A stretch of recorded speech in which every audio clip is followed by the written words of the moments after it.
Over the years, what's been the norm in the football boot industry is one stud pattern for one playing surface, meaning FG for firm natural grass, SG for soft natural grass, and AG for artificial grass. And of course, there were some multi-ground attempts over the years. Adidas even did the whole F50 tuning system, which was a very cool idea, but one that ultimately I don't think was executed as well as it perhaps could have been. Maybe they'll revisit that idea at some point in the future. But what's been a fairly recent trend with Adidas as well as Puma is what I'm holding right here, what they're calling an FG AG stud pattern, which is just like an FG stud pattern, but for some reason they're saying you can wear it on AG. So if this truly is the best option for both firm natural grass and artificial grass playing surfaces, multiple grounds you could say, then there would be no reason to offer anything at all similar, but for some reason they do, because what I'm holding right here is the multi-ground stud pattern variation of the Puma Future 5.1, which as you can see features the standard mid-cut Puma Future upper, but a sole plate and stud pattern that features these mini studs pretty much scattered across the entire foot.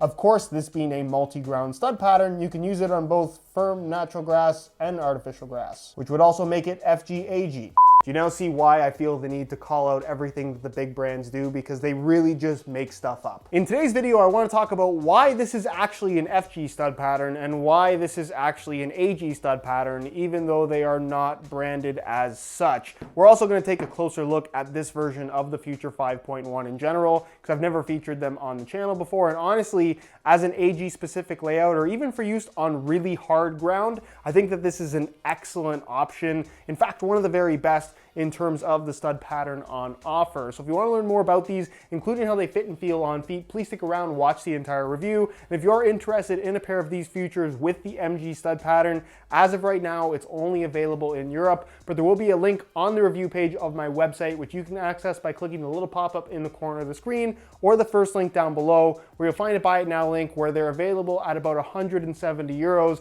which is approximately about $184 right now. They're actually on sale. Normally the retail would be 220 bucks. So if you're interested in some, first link down below, go ahead and check it out. As far as extras go, they do of course come in a red and white Puma box. No string bag unfortunately, but they do include an extra set of black laces to go along with the yellow ones already in the boots. These ones are okay, but there are some better ones that may or may not make an appearance later in this video. Before we get into the specifics, I figured I'd mention that this is the new Spark Pack colorway, which as you can very clearly see is just yellow and black, a really classic combo. I think it really shows off the pattern of the knit upper that you have on this particular boot, and I think just looks better than the blue launch colorway by quite a bit. The other thing worth mentioning is all of this kind of spotted design. I'm not even sure what you would call this on the sole plate. Kind of matches the pattern on the upper. That is wearable, so the black bits will wear off. The yellow sole plate will remain because that's actually the color of the plastic. Which brings us to what is the main focus of this video, and that is the sole plate and stud pattern, this being their MG layout, MG standing for multi-ground. And I apologize for the wearable finish that they've printed on the base of the sole. That makes the stud pattern a little bit difficult to see,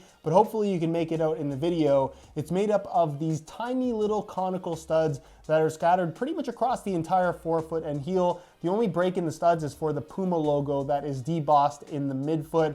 I'm pretty sure that's the only reason why there aren't any studs there. Other than that, the studs themselves, I would say, are about a third the size of what you'd find on the FG AG variation, and of course, extremely short in length, which is ideal for pretty much any kind of artificial grass playing surface, whether it's the rough carpet material or even the plastic blades of grass with the rubber pellets. This, to me, is the perfect stud pattern for artificial surfaces. And the reason why I say that is, one, because artificial grass is a very abrasive surface, so you don't need really long, aggressive studs, especially bladed studs, on a surface like AG to get proper traction. These little studs will do the job just fine. And the fact that they're short is the second reason why I really like it for use on artificial grass, because AG is a relatively shallow surface. Now, of course, higher quality AG pitches will have a little bit more depth to them, but either way, you don't need to dig into the AG surface very deep to again have proper traction. In fact, if you're digging in too deep, which I would argue you do with the FG AG stud pattern on offer here,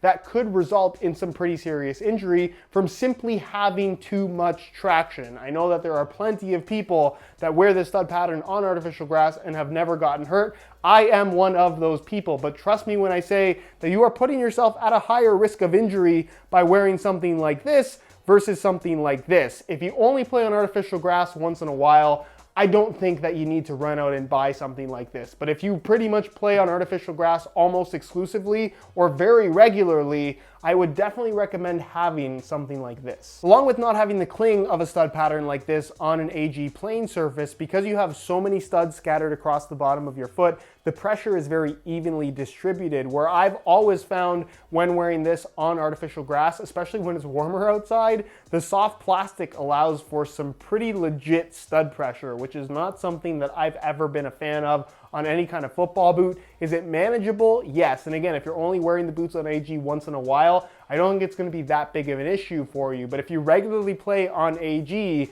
having this with these shorter studs scattered across the entire foot, stud pressure is not going to be an issue, and in general, it's just going to be a more comfortable experience. Something else Puma have changed with the MG variation to make it better suited for use on artificial grass is the extended plastic lip from the sole plate running through the toe box and forefoot area that, as you can see on the FG AG variation, is non-existent. It's a little thing, but this could be a big thing when it comes to the long-term durability of the boots if they're regularly being used on artificial grass. And for those wondering if this MG stud pattern still works on natural grass, the answer to that question is yes. I think if you're playing on firm ground, certainly on softer firm ground, the traction is not going to be ideal, although it's not going to be as bad as something like a turf shoe.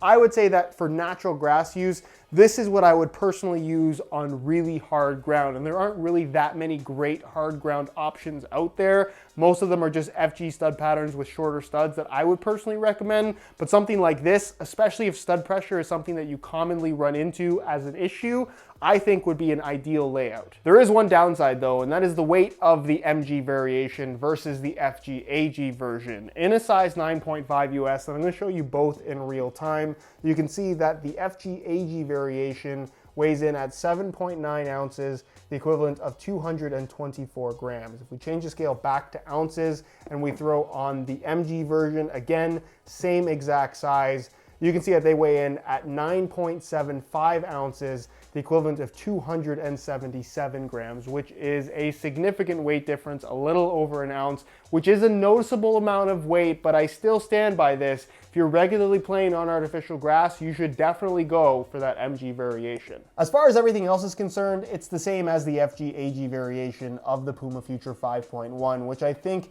is arguably the most comfortable football boot on the market right now in regards to step and comfort. At least that has been my experience with the Future 5.1. This new knitted upper that they have is not particularly thin, definitely the most padded out of all the Puma Future variations, which I don't mind, but extremely soft and very sock-like on feet. Again, pretty much no break-in time required. Touch on the ball is nicely padded, and this little kind of grip layer or polyurethane top layer that they have in certain parts of the upper provides a little bit of additional grip just so it's not left completely slick. As far as the Netfit system is concerned, it's kind of hidden within the pattern now. Basically, these small dots that are left exposed, because a lot of them are covered up by this thin polyurethane, which means that you can't use them, does give you some options in regards to how you lace up these boots.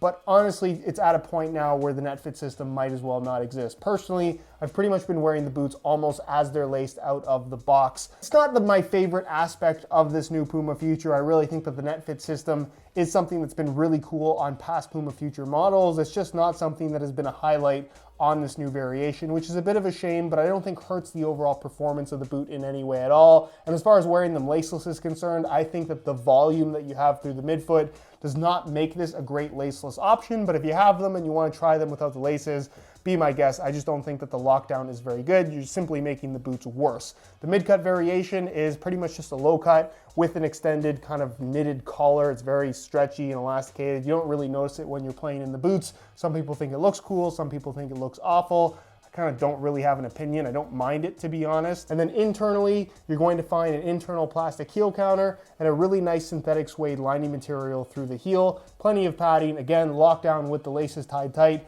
I think is really, really good.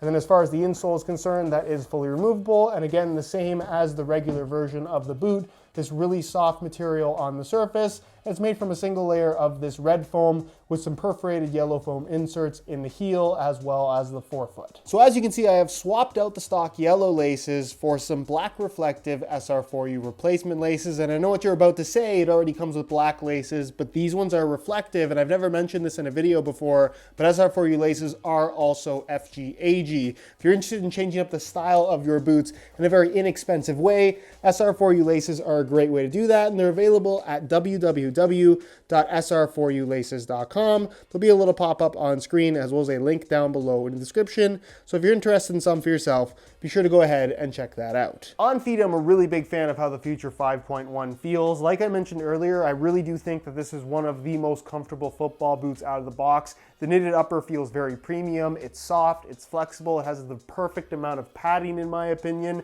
It just feels pretty much ready to go the second that you put them on, no break-in time required. Heel lockdown is quite good with the proper lacing setup, which is not really that tricky to figure out anymore because they've made the Netfit system so almost non-existent that there's really no lacing setup that you can come up with that doesn't work well. As long as you fill in the majority of the positions, I think that the lockdown is going to be perfectly fine, and it really doesn't change up the fit of the boot quite as much as it once did. As far as width is concerned, these are going to have pretty much enough width for, I would say, anybody. If you have really narrow feet, I don't necessarily think that these will be the best option for you, but I do think that they will fit most people. And as far as that sole plate and stud pattern is concerned, with the very short studs, the sole plate itself feels very similar in terms of stiffness to the FG AG variation, but obviously the shorter studs, it really is an ideal setup for an artificial grass playing surface, or again, if you play on really hard ground, you're just simply not gonna have any issues with any kind of stud pressure, and I think the traction that's provided by this is actually gonna be really good as well. And then when it comes to sizing, I'm wearing these in my usual size 9.5 US, and the fit and the length is perfect. So if you're looking to order some for yourself, I would strongly recommend going true to size in order to achieve the best possible fit. So in conclusion, my opinion on the Puma Future 5.1 as a whole has not changed. I think that the comfort is tremendous. I think that this is the best knitted upper that Puma has ever done. And if you're looking for a boot with a knitted upper that legitimately has that soft, kind of padded sock feel on your feet, which does result in a very comfortable fit, I don't think you're gonna be unhappy with the Future 5.1. As far as sole plates and stud patterns go, I really do think that if you play consistently on artificial grass and really want the future, the MG stud pattern is the way to go. Also a great option if you play on hard ground, because this is a stud pattern where the studs are simply too long for a shallow or harder playing surface. If you regularly play on natural grass and artificial grass and only want to buy one pair of boots,